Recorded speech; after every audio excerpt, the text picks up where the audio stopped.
allez-vous? Moi ça fait 3 plombs que j'ai pas filmé. Alors déjà, je pense que vous pouvez remarquer un truc. Je crois, et je dis bien je crois, que la luminosité est mieux que d'habitude alors qu'on est dans la chambre. Donc là déjà, bref. Tout ça pour dire que nous sommes de retour pour un update et j'en filme un deuxième derrière. Et ça fait 3 plombs que je dois filmer cet update, mais en fait, comme une grosse débile, j'attendais d'avoir fini mon bouquin en cours pour pouvoir tourner les deux en même temps. Ce qui est un petit peu débile, puisque du coup, j'aurais très bien pu tourner le premier. Mais c'est pas grave, faut pas toujours chercher, j'ai jamais dit que j'étais intelligente. Bref, on est parti et je vous présente ces bouquins-là, et comme ça fait super longtemps que je les ai lus, bah je sais plus dans quel ordre je les ai lus. Donc vous vous en foutez, moi aussi, donc voilà, autant abréger et commencer direct. J'ai lu maintenant il y a un bon moment, puisque je crois que c'était sur la fin des grandes vacances, 1984 de George Orwell aux éditions Folio. C'est une très vieille édition parce que je crois que c'est mon frère qui a dû le lire pour le lycée. Comment vous dire qu'il a quitté le lycée depuis un moment. Pour l'histoire, bah, je vais pas en faire, je vais juste vous intéresser en disant que je crois, si je dis pas trop de bêtises, que c'est l'une des toutes premières dystopies jamais créées. Voilà. Et du coup, je suis partie sur ce principe-là, culture, classique, mine de rien, parce que bah, si on l'étudie en cours, c'est que c'est d'une part un classique, et puis surtout, c'est la première dystopie. Donc, voilà. Je suis repartie un peu à reculons, c'est vrai, puisque comme vous devez potentiellement savoir, je déteste les classiques. Genre vraiment. Et celui-ci, ça passe. Dans le sens où, bah, déjà c'était une dystopie, et en plus, c'est un peu bizarre de dire ça, mais c'est une dystopie originale. Et si je dis c'est bizarre de dire ça, c'est parce que, bah, normalement, comme c'est l'originel, tout le monde est censé l'avoir copié d'une certaine façon, donc toutes sont censées lui ressembler. Or, pas du tout. Parce que là, on va suivre un personnage, et déjà, c'est rare dans toutes les histoires. C'est pas le héros de l'histoire, si on peut dire. Enfin, je sais pas comment expliquer ça. En gros, le personnage il fait des trucs intéressants, mais c'est pas non plus le grand Manitou, vous voyez. Genre, si je fais un parallèle avec Hunger Games par exemple, c'est comme si on suivait, je sais pas moi, Effie, vous voyez. C'est pas le personnage principal du tout. Certes, c'est un personnage dans le cœur de l'histoire, mais voilà quoi. C'est pas le personnage de base principal. Du coup, c'est super intéressant. C'est une autre manière de voir la dystopie, et à nouveau, c'est super bizarre de dire ça. Enfin, par rapport à ce que j'ai l'habitude de dire, c'est une autre manière de voir la dystopie. Parce que, en fait, on va se trouver dans un monde où tout est corrigé pour faire en sorte que l'état paraisse parfait. En gros, pour la faire courte. Et c'est super intéressant de voir tous les trucs qu'il faudrait changer. L'auteur, il est allé vachement loin parce qu'il a carrément créé un langage qui n'est pas utilisé dans ce livre, sinon on ne serait pas arrivé. Mais à la fin, je crois qu'il y a un index d'une quinzaine de pages qui explique comment fonctionne cette langue. Pour vous dire à quel point c'est quand même développé et évolué. Donc c'est un bouquin sympa, si vous vous intéressez aux origines de la dystopie, ça peut être super intéressant. D'autant plus que la fin est assez surprenante. L'histoire en elle-même n'a pas un déroulé commun et habituel pour les dystopies. Toujours le même topo sur la bizarrerie de cette phrase, mais c'est pas grave. Du coup, je conseille, voilà, à ceux qui veulent en connaître plus sur la dystopie, à ceux qui en ont ras-le-bol, pourquoi pas, parce que si vous en avez juste ras-le-bol que tout se ressemble, ça ne m'y ressemble pas justement. Donc vous devriez y aller. Et ceux qui n'aiment pas la dystopie, je pense pas que je vous conseille parce que bah, c'est un classique quoi. Donc, parfois c'est un peu long ou lourdingue. Donc si vous n'avez pas ni les dystopies ni les classiques lourdingues, non, n'y allez pas quoi. Ensuite je vous présente un autre format poche, parce que j'ai quasiment que ça pour cette vidéo, on s'en fout mais je vous le dis. Il s'agit d'Absence de Lorraine Oliver aux éditions Le Livre de Poche Jeunesse. Il faisait partie de ma Palmystère, quoiqu'il n'ait pas eu droit à sa vidéo. D'ailleurs, je pense que vidéo Palmystère, vous devriez en avoir une d'ici la fin de l'année. Je ne m'avance pas trop, mais d'ici la fin de l'année, vous en aurez peut-être une. Bref. Et bah, je m'y plongeais à l'aveugle, mis à part Absence, qui me... voilà, il ne voulait rien me dire. J'y allais à l'aveugle. Au final, c'est l'histoire de deux sœurs qui étaient inséparables jusqu'à ce qu'il y ait un truc.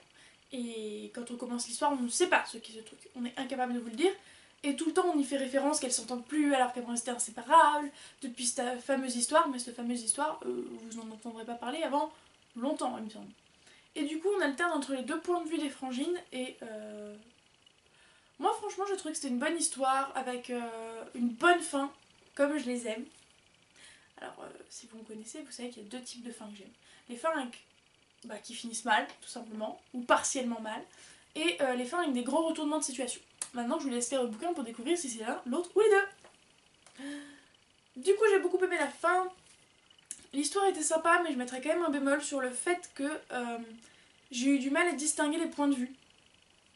Voilà, ça peut être très relou, mais au fur et à mesure on s'y fait de plus en plus et on arrive de plus en plus à s'en sortir. Mais j'avoue que c'était assez relou. Voilà. Sinon, ça commence à faire un moment que je l'ai lu en fait.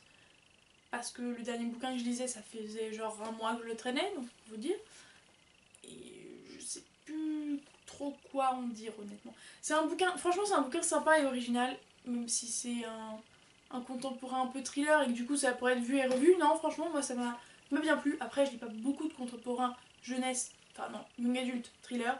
Du coup ça expliquerait le fait que j'ai jamais lu de trucs similaires. Mais là franchement c'était bien, je vous conseille. Et c'est toujours une lecture sympa hein, franchement. Ah oui, et accessoirement, je vous ai pas donné le nombre d'étoiles ou quoi, parce que j'ai un peu plus le temps. Avant, je notais proprement dans mon cahier, je l'ai lu de tel jour à tel jour, je lui mets tant d'étoiles, etc., etc. Je le lis avec Laurine ou pas, je le lis en lecture commune avec quelqu'un ou pas. Bon, j'en ai fait qu'une de ma vie, mais ça tombe jamais, hein, voilà, ça arrivera peut-être à nouveau. Et en fait, j'ai plus le temps d'écrire dans mon cahier, du coup, je me contente de prendre en photo le livre pour dire je l'ai lu, je l'ai lu, ou simplement de remplir mon livre addict. Donc au final, mon livre addict est plus à jour que mon cahier. C'est désespérant, mais c'est pas grave. Et enfin, dernier livre de ce petit update, parce que, à nouveau, à mon avis, là, il est en train d'être super court, parce que ce sont des livres que j'ai lus il y a longtemps, donc le souvenir n'est pas fulgurant, comme vous pouvez le constater. Bref, dernier livre. C'est dans le sens là.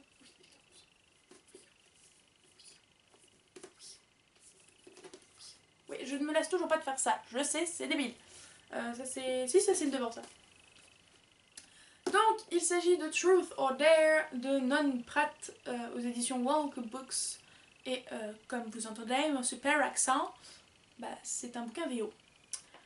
Et je vous l'avais raconté, je l'avais acheté en Écosse et je l'avais surtout pris. Et d'un, parce qu'il se retourne, hein, comme j'arrête pas de le faire à chaque fois que je vous le présente. Et de deux, parce que le titre c'est quand même Action ou Vérité. Et c'est là que je me suis dit, oh, trop bien, je vais lire ce livre. Et comme c'est un bouquin qui se retourne, il n'y a pas de résumé, sauf le fait que d'un côté il y a écrit jusqu'où ira-t-il aller une histoire de côté, et de l'autre côté il y a écrit à quelle vérité devra-t-elle faire face. Et toujours une histoire de côté. Et donc, on commence l'histoire du point de vue de la fille. On arrive à peu près au milieu du bouquin, on retourne, point de vue du garçon, et troisième partie, fille-garçon alterne. Alors, au niveau du pitch, moi je me suis lancée dedans sans savoir, et c'était génial de ne pas savoir.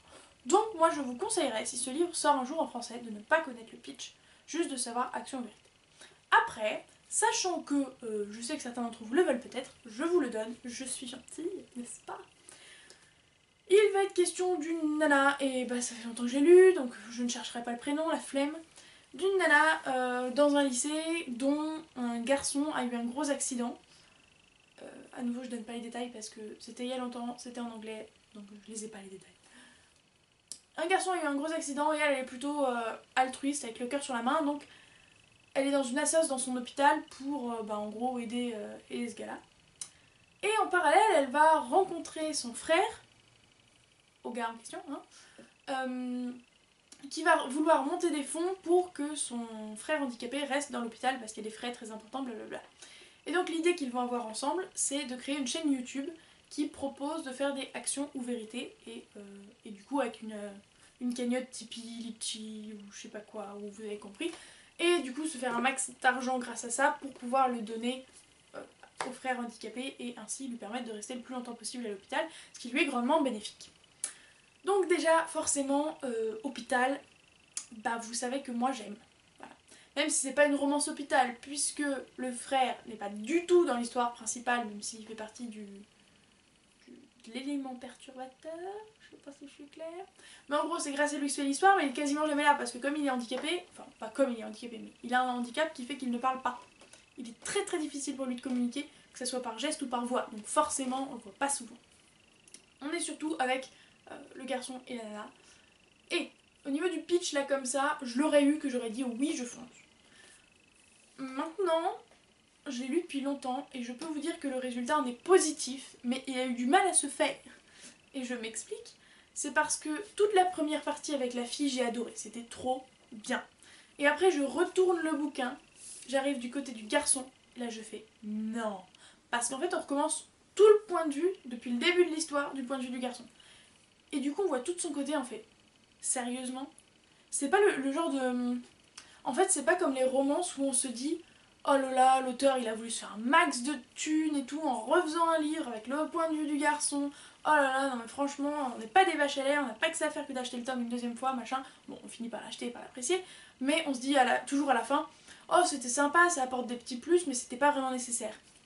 Là, explosion du cerveau. Et moi, ce qui m'a du coup porté préjudice, parce que vous vous dites, je croyais qu'elle était mitigée, c'est que on est du point de vue de la fille, et quand ça change tout du point de vue du garçon, en fait, on peut plus piffrer le garçon.